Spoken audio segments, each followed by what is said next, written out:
This is Self-Directed Research. Our hosts, James and Amos, entertain each other with weekly hyper-focused technical deep dives.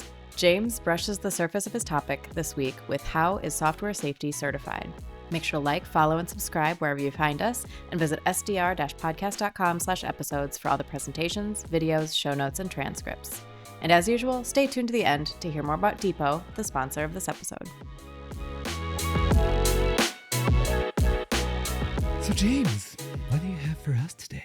So, like every one of my actual good blog posts, I had someone ask exactly the right question that tickled my brain in a way that made all the information fall out in like a coherent way. So instead of just like an unordered web of random facts that I know, I was like, I can imagine the person that asked me this question and how I should answer this question for that person. And the question they asked me was, hey, you do stuff with safety critical stuff, right? How is software safety certified? Because like I've heard people talk about that, but I have no idea what that actually means. I love that the subtitle is a crash course because is that a pun? Is the pun intended? Yeah, exactly. Yeah, crash course is even probably a little bold, but it's just like common misnomers, like all the stuff that I either hear people say and be wrong or like that I always get asked and I'm like, okay, I'm going to actually... So this is probably going to turn into a blog post as well with like a more written out request. But I figured you're the kind of person that might be interested in this. This is what SDR is for, right? It's like pitching blog posts to the co-host and seeing if they would actually work. Yeah, because it's faster to write bullet points in a slide Exactly. than it is to write like a well-reasoned, defendable blog post because people on the internet... That's what I've been doing. Yeah, exactly. Some things I pitch to you, I see the reaction, I'm like, oh no, I'm not dealing with YouTube comments on that. You're right. I was wrong. Never mind. Nice. Okay. So I get asked about this pretty often. I come from a background of safety critical, and especially nowadays that safety critical Rust is a thing that you can be doing today after a lot of hard work and effort and time. More and more folks, especially in like the Rust scene that I'm hanging out in, are like, hey, what does safety critical actually mean? Just to clarify, you mentioned a lot of hard work. You're talking about hard work that's already been done by other people and are unlocking these use cases now, not hard work that you need to do in order to get anything done in that area, right? Correct. Yeah, that work, the work has been done over years. We'll talk about this a bit more later, but like safety critical is an industry that moves slow. So getting them to adopt some new tech, whether it's a language or anything, takes time because they're conservative. And I'd probably argue reasonably so. But they're also open to like, hey, how can we do this better? So that process takes a while. And for a new language that could be used for automotive or avionics and stuff like that, that's something that hasn't happened in literal decades. Like, wow, C and probably Ada have been the go-to languages for safety critical for a long time with a little bit of C++ in there, depending on your industry. But like time since a new language has been introduced in safety critical processes, probably 20 years, not exaggerating, probably like mid to late 90s kind of stuff. I see. I mean, that seems like a long time, but I also realized recently that I was 17 years ago. Okay. Because like I was looking for music from my teenage years. So my point is, if you're saying that a new language hasn't been adopted in 20 years, I was probably already coding back then. Oh, maybe not. Maybe I'm just shy of that. But it's a long time, but I'm not getting any younger. Even though everyone says I'm a Zoomer in the YouTube comments. I'm not. I'm a millennial. And I'm mildly neutral about it. Time marches forward. Yeah. And these days already you can get 3 compilers. There's not just a safety critical Rust compiler. There's 3 people offering a safety critical compiler. So you'll see this on product pages. So there's Ferrocene from the Ferrous System folks.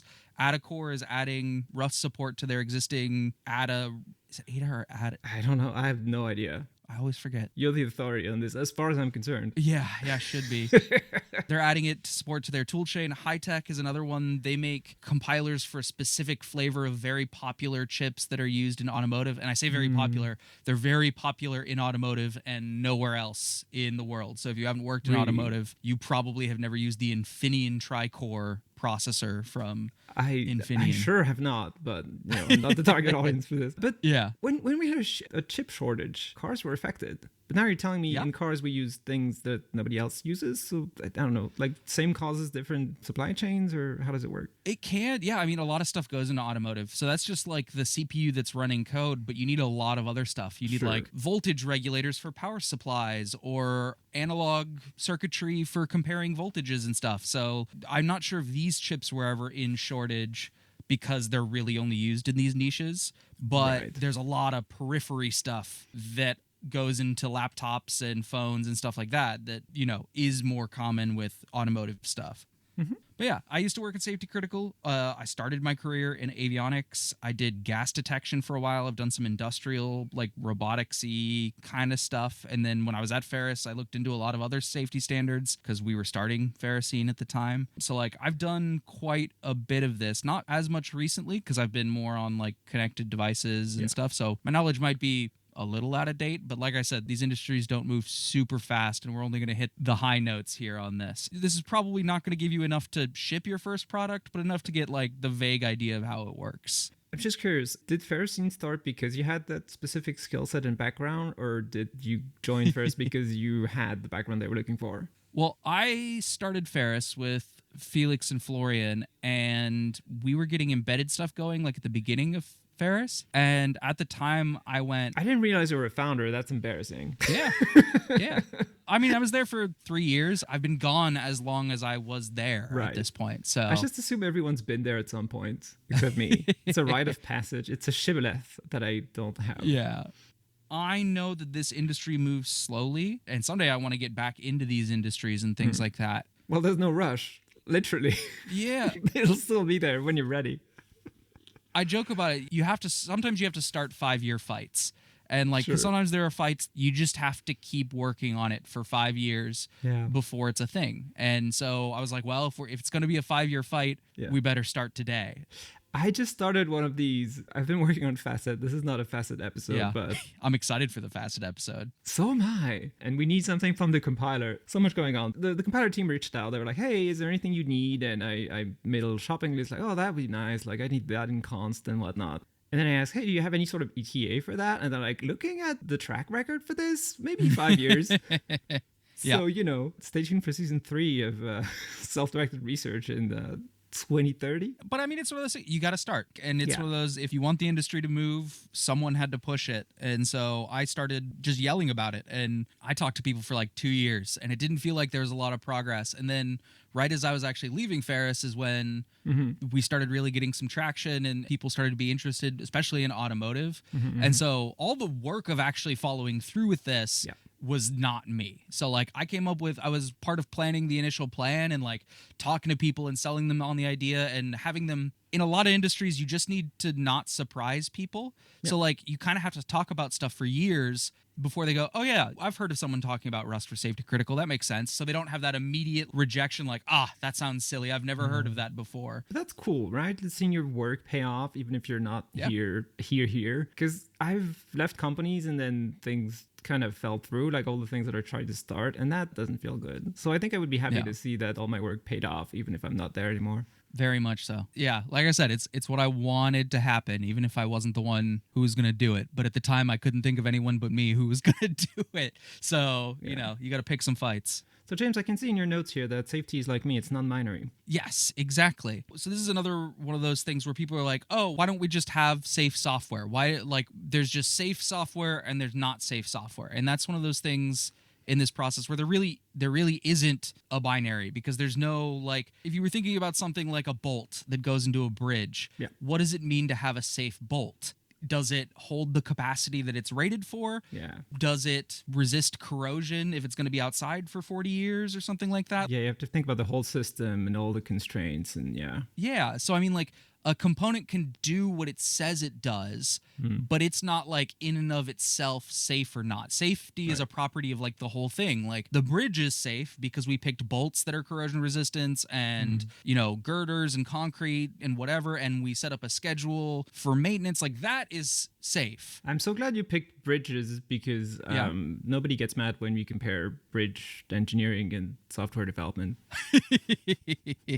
And that's a whole other thing, is that software is just orders of magnitude more complex and newer and less studied than bridges. Like bridges, a lot of mechanical, electrical, chemical engineering, we haven't figured them out as much as we have other fields of engineering, and I think we will over time.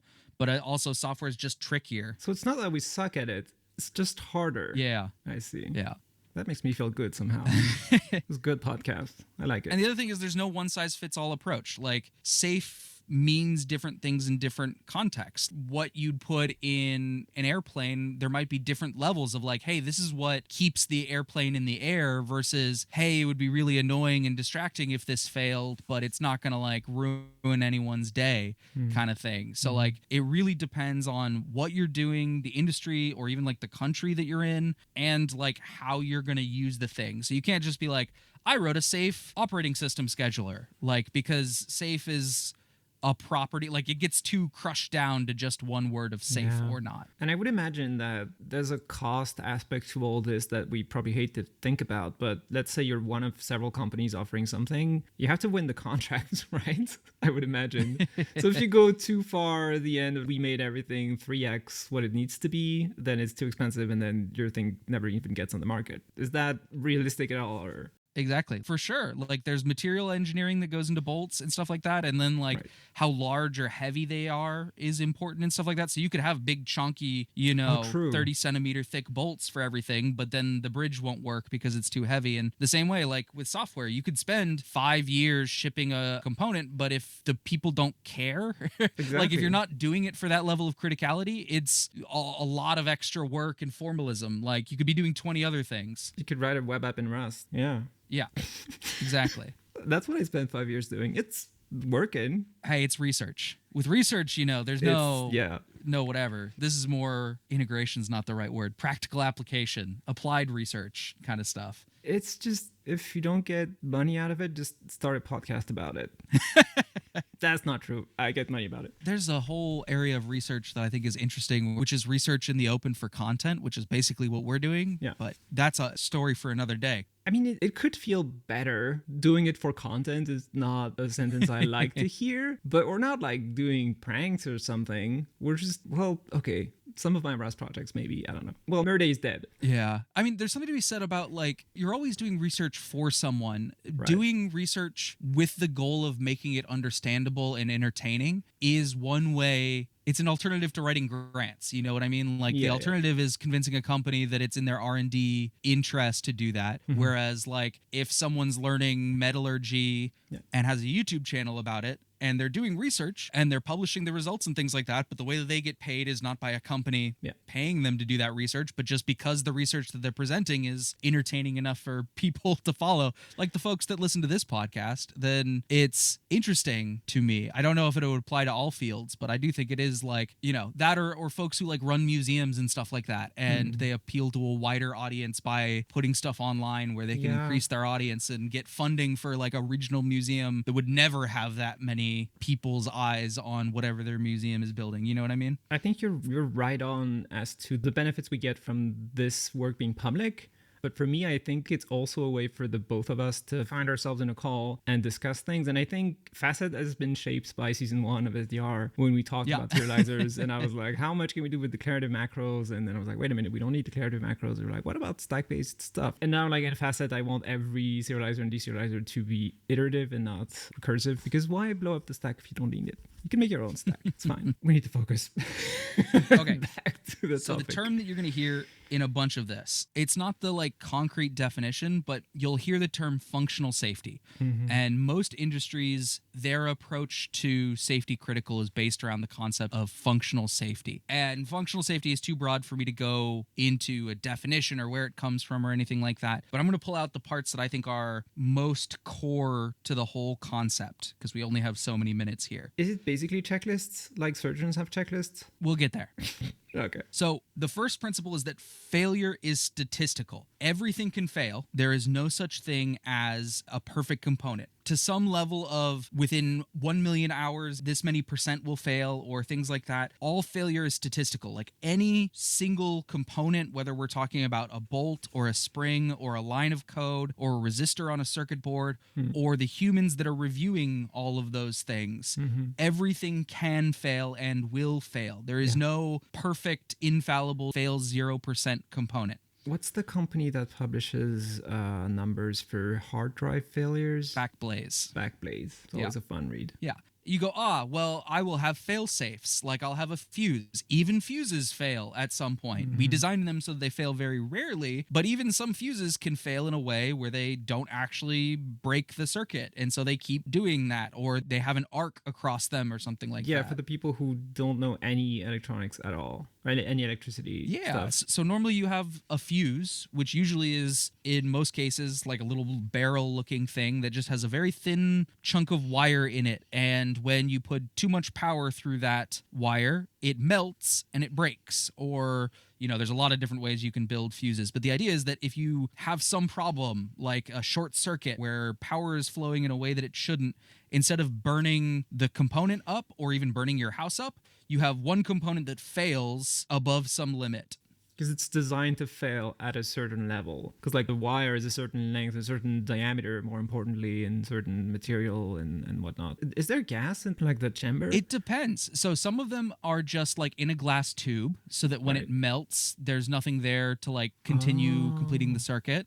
For the higher rated ones, they put like sand in them so that the metal, because like one failure mode of fuses is if they fail explosively, you can vaporize the metal, and what it does is it deposits all that metal on the glass tube, and the glass tube keeps conducting electricity. So the higher rated ones will put sand in there so that when the fuse breaks, the sand fills in the gaps and it won't conduct. For the really high voltage ones, like the ones on power lines, they actually have explosives that go off, so it throws the wires apart from each other so that they can't continue arcing and things like that. So this is exactly that layer of like, depending on how important it is, you might even design a fuse in very different ways. Right.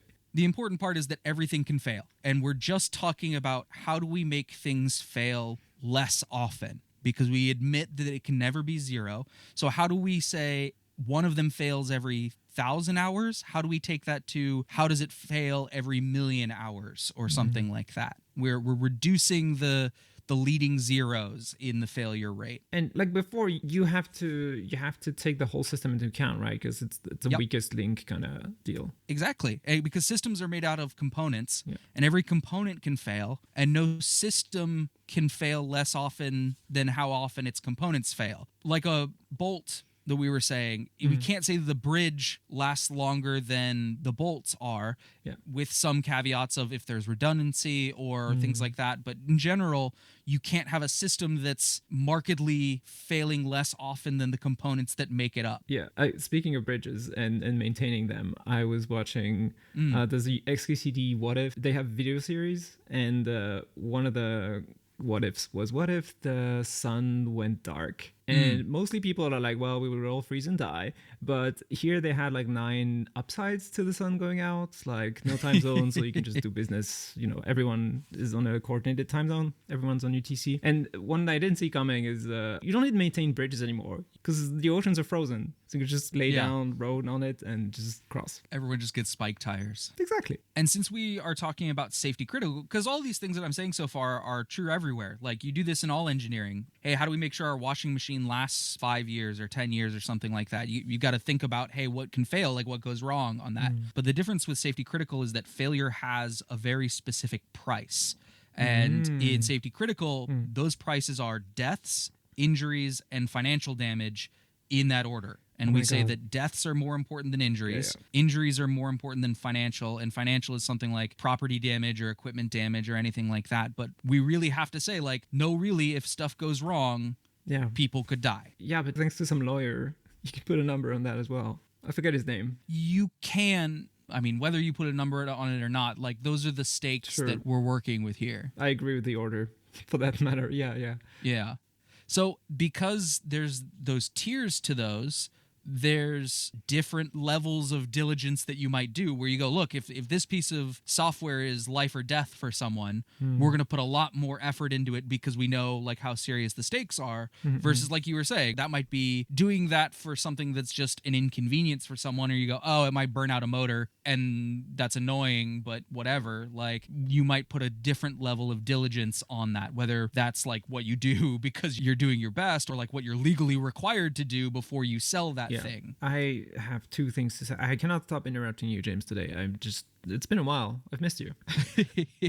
I've missed you too. It's not a monologue. It's a dialogue. It is. So the first thing I wanted to say is that one of my favorite podcasts is Well, There's Your Problem. And if you're interested in engineering disasters and very, very long discussions with slides, we stole that from them. So thanks for the idea. You should listen to Well, That's Your Problem podcast.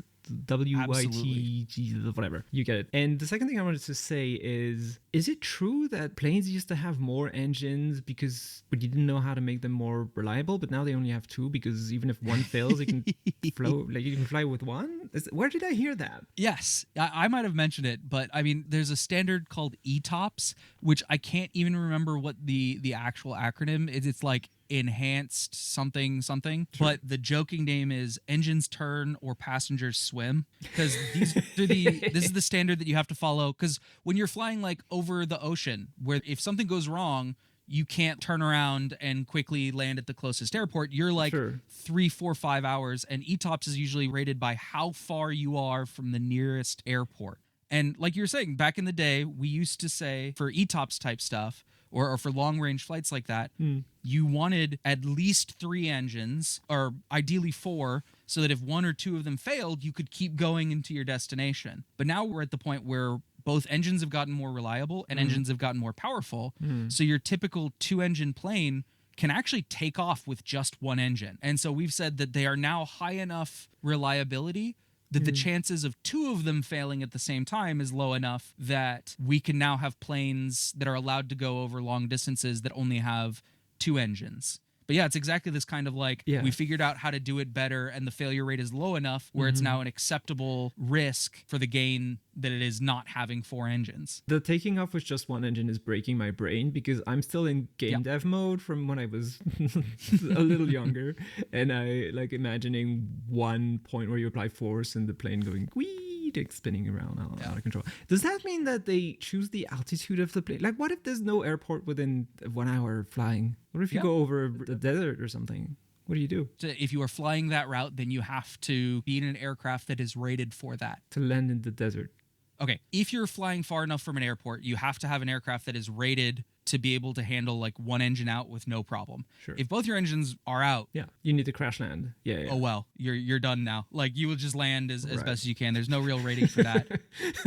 No rating for that. The point that we're at is like, statistically, the chances of both engines going out is so like 1 in a million, 1 in a billion that it's low enough to be palatable. Because this is that statistical thing. Like, we admit no failure can go to 0. We just make sure that 9,999 out of a million times it doesn't happen. I'm reminded of that time where someone close to me had a medical emergency in a plane, and they were just flipping through pages like, okay, it's not that. I was like, I gotta call the doctor on board. I was like, so there's a doctor in every flight. And they're like, no, we just, see if there happens to be a doctor on the flight. Yeah, exactly like in the movies. So like in the movies, they're like, sir, there's a protocol. We're just following it. And I was like, okay. Death, injuries, financial are the 3 tiers of failures. No, consequences? Exactly. Yeah. Simplified a bit. But yeah, those are the 3 things that we're usually thinking about. And when we know that failure is statistical, and when we know that there's a price to failure, now we have to reason about failure as an engineering problem. How do we decide what the acceptable limits for exactly that, of like, how many 1 out of a million, 1 out of a billion cases do we allow? Because there's always going to be some, because we say everything could fail. It's equally possible that all 4 of those engines just go off at the same time, or it is possible that could happen. But there's not just one lever you can action, right? Because, okay, you can have the fanciest pieces, the fanciest parts, and make it as resilient as possible, but you also have like maintenance, so you can like schedule maintenance at different intervals, and I don't know. And safety critical, like when you're talking about the safety of a system, all of that goes into it. That's Sure. why there's no like, this is a safe engine. Right. It is a safe engine if it is integrated the way that it's supposed to be, operated in the range that it's supposed to be, maintained in the way that it is supposed to be. So if someone were to buy an airline and strip mine it, that would be very bad. It would be. Good thing that that never happens routinely. Never, ever. But the thing is, like, aviation is probably one of the safest industries because they are typically so strict about that. At least in the U.S., if the FAA doesn't like what you're doing, they have the power to just say, okay, you can't fly. Like, both to like a carrier like Boeing, they could just say, okay, you have 48 hours to decommission all planes and you can't take off with those planes again until that's resolved. Or like, this airline hasn't kept maintenance. That airline is not allowed. Like, they can end you like almost no other regulator can in the U.S. So you're talking about the time that the U.S. still had airline traffic controllers? Yeah. Sorry. You're going to make me sad. I know. Yeah, sure. Let's talk about engineering for now, at least, because that's what I could still do something about. Back to engineering. Yeah. And so the whole point of this is to make engineering decisions about like, hey, what is our expected level of failure? How can we reason about that? Decide whether that is reasonable or not. Set some standard about what is reasonable and not. And then as often as possible, reduce that, where we go, okay, if you are going to require this level of reliability, you have to be doing these things to keep that reliable. And at the end of the day, we're just trying to address risk the best way we know how, because this isn't an ideal system. It's an engineering statistical system, which means there's no right answer. There is just the best way we know how to today. This is tailored industry to industry. Like, what you do in automotive is very different than you do in avionics, because if you have a problem with your engine in a car, you can pull over. And if you have a problem with your engine in an airplane, you can't pull over as easy. And if a plane crashes, there are hundreds of people on board, versus if a car crashes, there are single digits often, or if it's a bus, maybe double digits, but much less than a plane. So the level at what you set certain thresholds is going to be different industry to industry, and also just the concerns that they have. Automotive has more parts from more vendors, so their safety standards takes into account how do you deal with having tons of different vendors for all the different pieces of the engine, whereas there are relatively fewer parts in a plane from a fewer number of suppliers and things like that. So these different industries will have customizations to this approach of functional safety that is more tuned to their industry. So that's why there's like different standards for all of these industries. There's no like one safety critical standard. They all borrow like 95% of like how you approach safety statistically, at least at the base layer like this. But what they expect you to do, and there's stuff they use. Yeah. Functional safety is generally common to most of them. A lot of them actually just derive from the same standard. IEC 61508 is the definition of functional safety. It's typically used for industrial, but even automotive has a standard called ISO 26262, which is basically like a themed version of 61508 for automotive. Aviation is a little different because it actually predates 61508, but 90% of what they ask for, the gist is the same. The forms they ask you to fill out are different, but the kind of things that they're asking you to check against are the same concerns. So as you can imagine, functional safety is very process oriented. It is all like you were saying, how many forms do you have to fill out, or what kind of checkboxes do you have? It is very, very process oriented, because generally we've realized in engineering, this is the best way to get reliable results out when you have a reliable process of doing things. It has defined ways of saying what you're going to do and how you're going to do it. So you specify both what you're building and how you're going to build it. You make sure that you do what you say you are going to do. So you implement code and you implement process, and then you make sure that you did it the way that you said you were going to do it. So that if someone goes and checks the way that you're doing things, it actually matches reality of what you did. And that's like requirement tracking that you were talking about. Exactly. In another episode. Yeah, we talked about traceability. And then verification is proving that you did what you said you were going to do. And in that episode where we talked about traceability, that is one way that you make sure that all of that chain is unbroken. That you make sure that if you ever changed what you said you were going to do, you also made sure that reality got updated to match what you were planning to do. So traceability is one tool of making sure these are all connected top to bottom. So how suited is functional safety to a couple with trust issues? It may not be the most effective use of your efforts. Why you know not? what I mean? I think there might be other things that you could do that would be more efficient. It's a neurotypical couple. So like, I need clear requirements from you. Hey, communication. Like, what traceability methods are you going to employ? This is kind of what I was getting into with the traceability stuff too, though, is like you can do 20% of the formalism and get 80% of the value. So like having checklists and having process and writing stuff down and making sure that you keep that up to date is a good thing. And surprise, I'll get to this where this pops out later. And it's not your relationship. But the point is to make a paper trail so that we can figure out what you did. And if we realize much later that, oh, hey, there's something potentially wrong, we can go back and figure out who is and isn't affected. Like who is following the same assumptions and what is affected or what isn't affected. Or if you have multiple products and you find a bug in one of them, we can go back and figure out if all of these products have that same like root cause or commonality to them and things like that. The real goal is to catch issues before they become a failure. Because if you catch things before a crash happens, that's a win. Like you caught it, it got fixed, whether that was when you were in development or after you shipped, but before it went out. Like even in those cases where sometimes you'll have like, oh, the engine went out, but we managed to land back. But then we were able to do analysis on the engine and figure out why it went wrong. Right. And then we can go back and go, oh, we had the same issue in all of our process or something like that and catch those things before they fall through. In Safety Critical, we talk about the Swiss cheese model, where for something to really fail, a lot of things have to go wrong because you're doing all of these things to make sure that you're doing things right.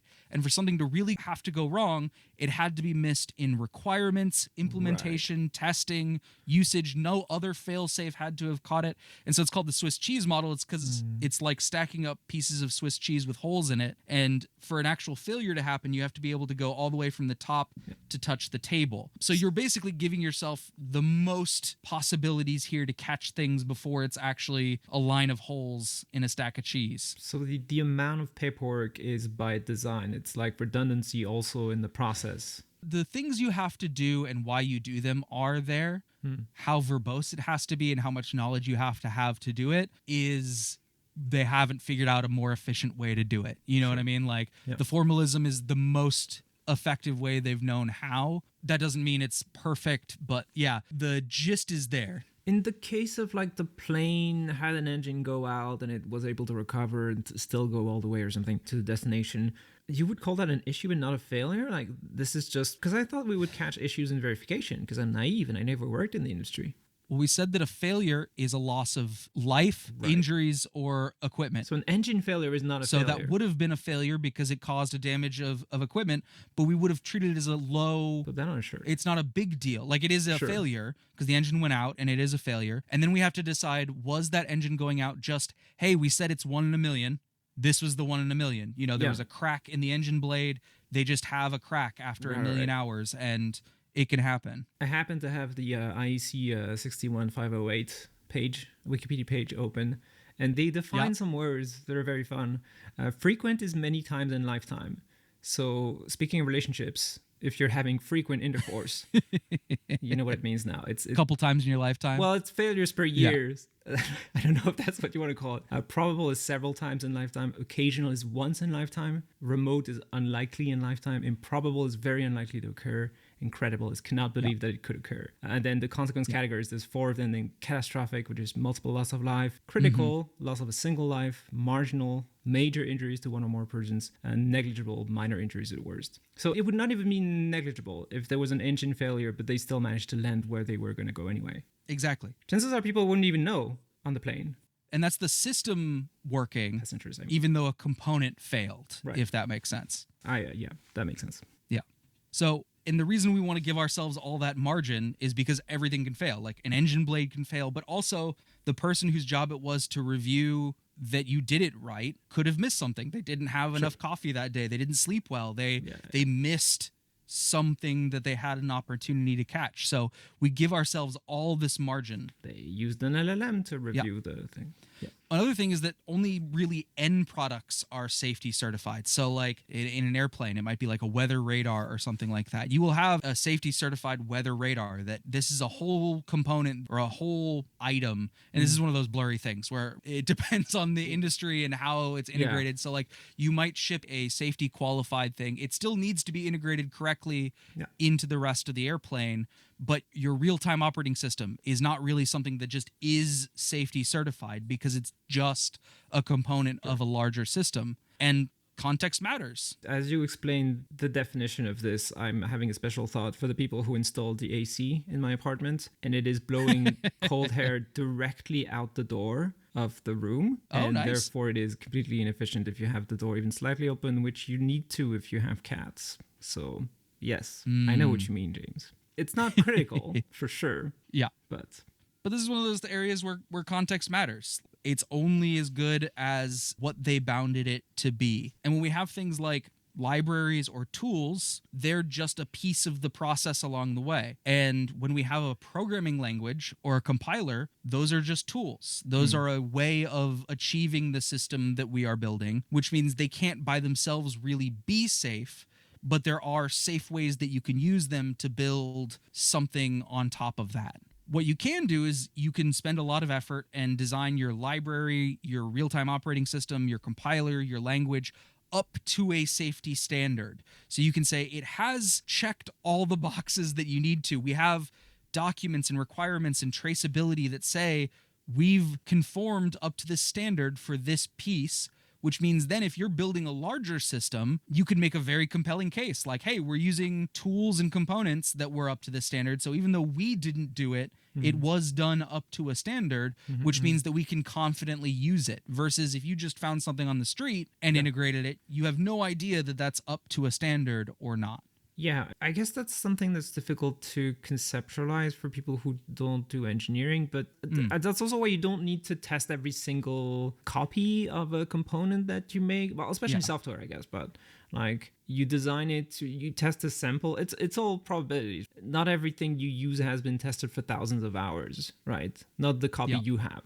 And for these really critical industries, especially like government ones, like if you buy bolts from someone, you might destructively test some percentage of those bolts to make sure that the bolts match the spec from the vendor. And then over time, you might sample less of them. But then if you ever find one that fails, you might massively increase. So you might be, testing to failure 1% or 10% of your bolts, depending on how critical it is. But this is exactly how self-checkout works in one of the stores that I go to. Oh, yeah? You can self-scan everything, and then they will randomly check you. And if they ever catch you with an article you haven't scanned in your cart, then they will check you a lot more. Yeah. So it's the same idea. It's statistical. This is statistical sampling. It's exactly the same thing as we have sampling-based profilers and things like that. You hope that you make enough statistically relevant samples and you get reasonable data out, or at least enough data to go on, and then you have to decide how much data is enough data to go on. But it's probably terrifying to folks who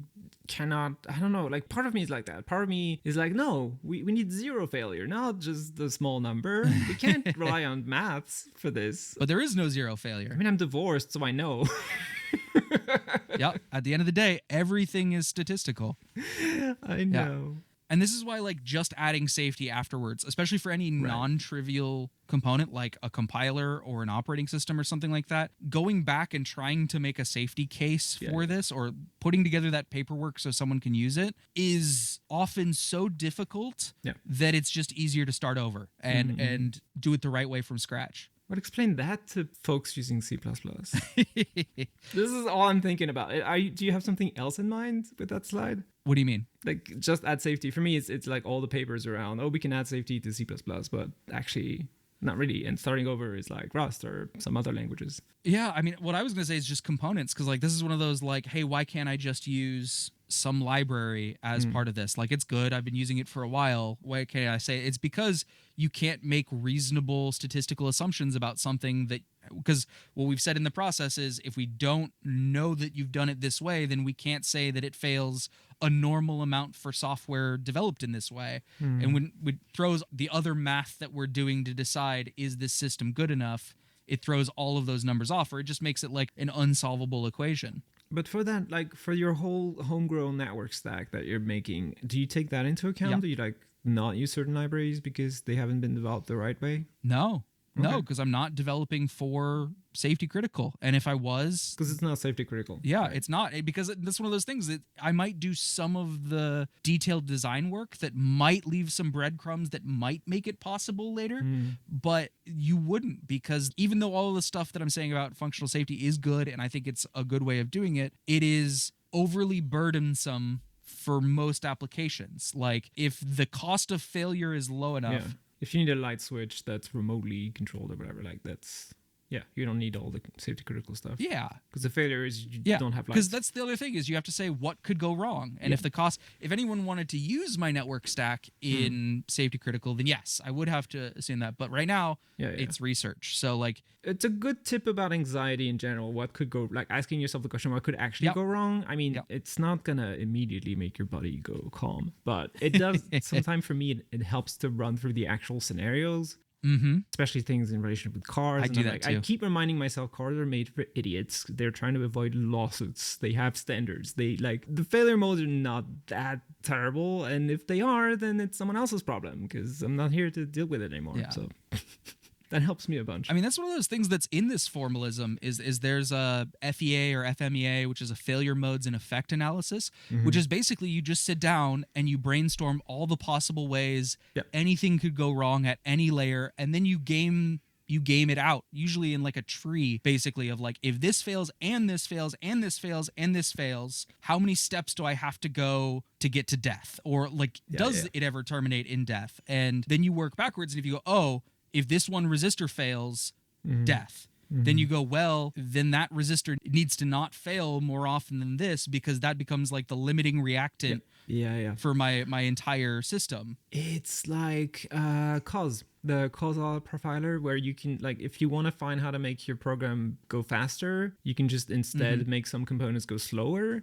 and then it tells you what actually benefits the most from being optimized. Interesting. And it's kind of the same thing of identifying causality. Like, this is the thing that we should invest our safety budget into, like, I don't know, or equipment or parts, whatever. Exactly. I don't have the words to talk about this, but you get what I mean. Yeah. But it's also like a neat approach of analysis, because you might realize, oh, I have a fail safe, so I don't have to worry about it. Yeah. But then you go through this analysis and you realize that one component could knock out both your primary and your secondary, and you go, oh, I guess I have no. And then you have a SPUF. And like, it's a balance too, where you go, there's no point in having this redundancy because it doesn't get me anything, because it only prevents here downwards, and that's so unlikely that it doesn't make sense. So like a lot of designing for safety is actually throwing out anything you possibly can, because the fewer components are there to fail, that doesn't need to be there, then the easier it is to prove that it either does work or things like that. So, and I guess that's where having nice requirements comes in, because you can actually point back. You're like, why do we even have this? And then you can go back and see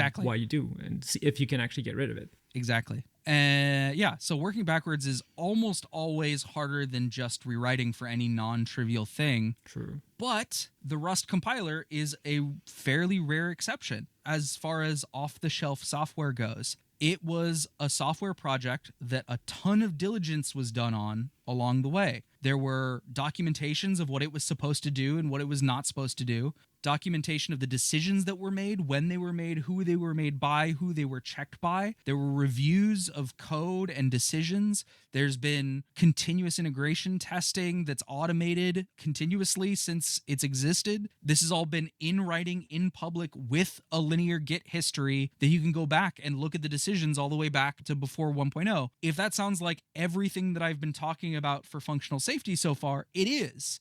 And Rust didn't do this because it was trying to aim for safety critical. It was doing this because it's good engineering.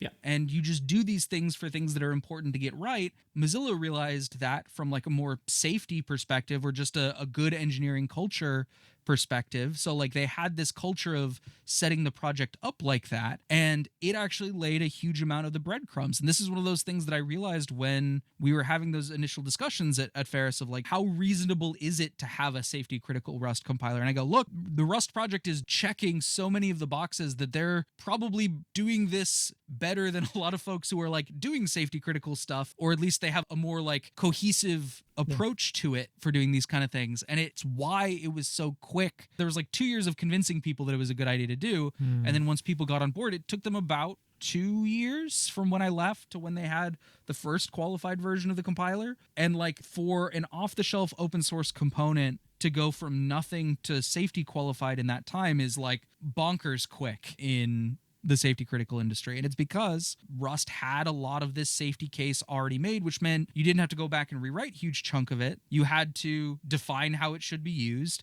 and then make sure that you had all of your justification in one place in a way that is palatable for where it was going to be used. And it wasn't easy. Ferris, and I'm sure the other two compiler vendors, put a ton of effort into it, but it became viable because so much of that had been done the right way along the way. Right. That level of formalism and just doing best practices is really, at the end of the day, all functional safety is it's just a formalized way of requiring you to do what is considered the best practices. And you do them either because it's required to ship a product in that industry, or because you go, well, this is the best way that we know how to do these things so far. And someday if there's an easier, faster way to do it, that'll get switched to too. But today, just considering all of the potential failures and that everything fails, this is generally just the best way they know how. So for folks who do not benefit directly from safety critical stuff, a good takeaway from this episode is that the Rust compiler project has been held and continues to be held to higher standards than like most open source projects. Otherwise, this effort wouldn't have been possible. Is that correct? Yeah, I definitely agree. It's definitely not the only one up there, but Sure. it's definitely one that did enough of the right things along the way just because that it became really seriously viable for that. The other thing is I also have a lot of folks ask like, hey, Rust is better than C, right? Why isn't everyone immediately switching to Rust, right? Especially now because it's safety critical. Why is not everyone just switching immediately? And the answer is like these industries just move slow. And one of those things is we've already said every component can fail. So even if C has failure modes, that's actually less of a big deal than you might think, because if we know all of the failure modes, we can just say, don't do that. So like that's what things like MISRA standards are. And we go, there are known deficiencies in the language or the compilers that make up the language and things like that. And so we'll just set a checklist of rules that just say, if you use C, you must make sure you never do this, you never do this, you always do this, you never do this. And you either have a machine validate that's always true, like a static analyzer, or you have a human check it, or you set up a coding standard that says you never use triple function pointers or something like that because they're so easy to get wrong that you avoid them and things like that. Is the M in MISRA for mitigate? I don't think so. It's some automotive standards. I have no idea what MISRA stands for off the top of my head. That's the thing with new things is you can't mitigate unknown failures. You can only mitigate known failures. And as much nice things as I've said about Rust, it will have failures, and we'll find soundness issues or issues with the compiler or ways that are integrated, or on certain platforms there are certain issues and things like that that you can't generally mitigate unknown failure modes, which means there's always sort of a risk-reward benefit of, hey, even if this is way better, there's some risk of switching to it because it will remove a bunch of failure modes, but it will add in some unknown failure modes that now are harder to quantify until we've found them. That's something anyone who's tried to drive adoption for Rust at a company can relate with. Yeah. And it's all risk. That's a good engineering thing to be considering, is balancing risk and reward. But yeah, safety critical, the wheels move, even slowly, but they do move. Speaking of wheels, MISRA stands for the Motor Industry Software Reliability Association. There you go. Yeah. And back in the day, C was a huge improvement over assembly. Like there was a long time that a lot of anything embedded would have been written in assembly and things like that. And having structured programming like C has was maybe even a bigger step up. Like the gap between assembly and C is probably larger in safety than the gap from C to Rust. I definitely think there's benefit of that second step. But like C was the newer, safer alternative when a lot of these standards were being written, where they'd say you need to use a language with structured data and structured control flow and not assembly, because it was new, but it was a market improvement over getting things right more often. Mm-hmm. Yeah, safety critical is one of my areas where like I will talk anyone's ear off anytime, and this is like just barely scratching the surface of it. But yeah, we'll have others about it, I'm sure. Someone else is bound to ask you questions. We'll have follow-ups, I'm sure. Yeah, please do ask questions. This is one of those areas where like I want questions because it's so niche. There's so many more people who have heard of it but never worked in this area. So they've heard things like, oh, you have to do all this paperwork, you have to do all this, it has no value, whatever. Yeah. But they've never worked in those areas, and they don't really get why you would do that, or they've only worked on the periphery of those industries where they weren't the ones like coming up with the plans. They don't know why the plan is like that. They just saw a stack of paperwork that they had to do and didn't understand why you were doing that. This is one of those things that all of my excitement about this is on sort of like the theoretical intent of functional safety. In practice, it's going to suck more than the intent. In the same way that there's the scientific method for scientific research, and we say this is the best way we know how to do science is to follow the scientific method. But then you have authors out there who are like, well, I have to get published. And so they're p-hacking the hell out of their studies, or like finding just the right way to arrange the data where it looks significant so that they can publish and so they can put stuff out. You can do the exact same thing with functional safety. You can like, I've checked all the boxes, I'm allowed to sell it now.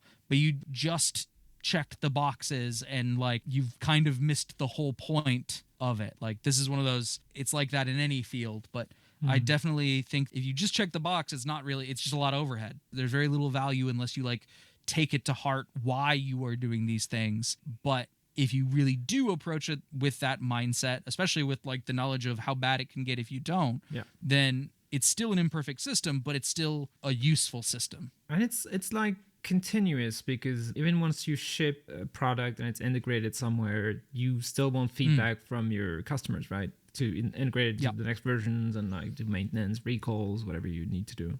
Yeah, it's something that doesn't end. Like there are new versions of this all of these standards regularly, and you get to pay lots of Swiss francs for the newest versions of all of these from international standards organizations. But like the core concepts have been the same for very long, but they are always changing of like, hey, you know, MISRA is starting to come up with rules for Rust where they say like, okay, well, the MISRA rules were there. Really? Here's how they apply to Rust. And there was some informal analysis a while back, but now MISRA actually has like an addendum document to their most recent standard that says, of all the rules we said, these ones do apply to Rust. These ones only apply to unsafe Rust, you know, those kind of things where they are actually taking that feedback into account because they realize the industry is moving in that direction. That's hilarious because there's a MISRA Rust repository on GitHub from Polysync. Yeah. And they're saying because of the proprietary nature of the MISRA C specification, the description of each rule has been omitted. So you get to like the number or the identifier of the rule and whether it applies to Rust, like whether you get it for free in Rust or not, but you don't get to know what it is. Yeah, this is one of those things like 61508 is like that too. There is no public version. There's no legally public version of 61508. The fact that you pay hundreds of euros per document goes towards the people who are writing and maintaining that document, which is, on one hand, I guess you have to figure out how to fund those industries somehow. On the other hand, it's also very frustrating that you can't look at all of this in public all of the time. Like I could, even if I had citations for a lot of the stuff on here, if you didn't pay 600 euros to get that volume of the standard, you wouldn't be able to see that citation. And so the MISRA Rust stuff is like that, where they can say, well, look, there are however many items, and we can just say, does it apply or not? But we can't reproduce the text of the MISRA standard because it's like a paid standard. That's a whole conversation for another day. And I don't love that aspect of functional safety. But having worked at companies where I had access to the whole volume of standards, or I paid hundreds or thousands of euros to get access to those standards, that part sucks. And I don't know a way around it, but that's like a whole other topic.